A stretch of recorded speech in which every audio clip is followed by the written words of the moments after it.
بسم اللہ الرحمن الرحیم۔ السلام علیکم ورحمۃ اللہ وبرکاتہ۔ یہ دوستوں، میں ہوں حکیم حافظ بلال۔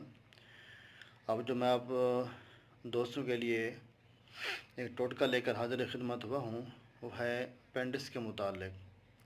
تو اپینڈکس ایسا مرض ہے کہ جس کو ہم لا علاج سمجھتے ہیں، تو اس کو ہم جو ہے نا صرف یہی علاج سمجھتے ہیں کہ اس کا علاج آپریشن ہے، جبکہ اس کا حل آپریشن نہیں ہے۔ الحمدللہ اس کی علاج خوراک بھی ہے۔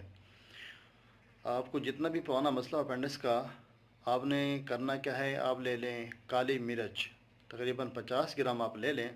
ان کا آپ موٹا موٹا سفوف بنا لیں۔ سفوف بنانے کے بعد جو ہے آپ صبح ناشتے کے بعد جو ہے نا آدھا چمچ آپ وہ لے لیں، استعمال کر لیں، پانی کے ساتھ آپ استعمال کر لیں۔ اس کے بعد اوپر سے جو ہے نا آپ نے کم سے کم دیسی گھی استعمال کر لینا ہے، 4 چمچ۔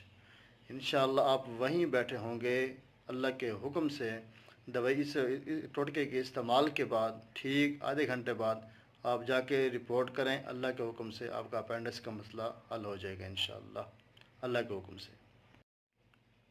بسم اللہ الرحمن الرحیم۔ السلام علیکم ورحمۃ اللہ وبرکاتہ۔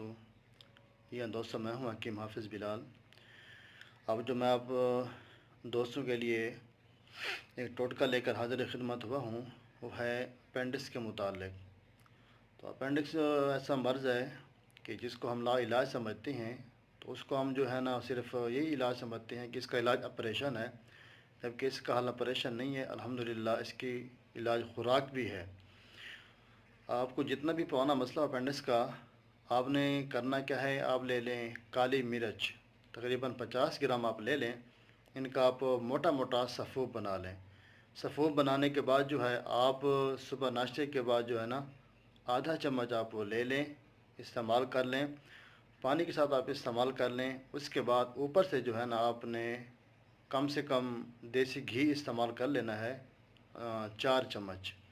انشاءاللہ آپ وہیں بیٹھے ہوں گے، اللہ کے حکم سے دوائی اس ٹوٹکے کے استعمال کے بعد ٹھیک آدھے گھنٹے بعد آپ جا کے رپورٹ کریں۔ اللہ کے حکم سے آپ کا اپینڈکس کا مسئلہ حل ہو جائے گا انشاءاللہ، اللہ کے حکم سے۔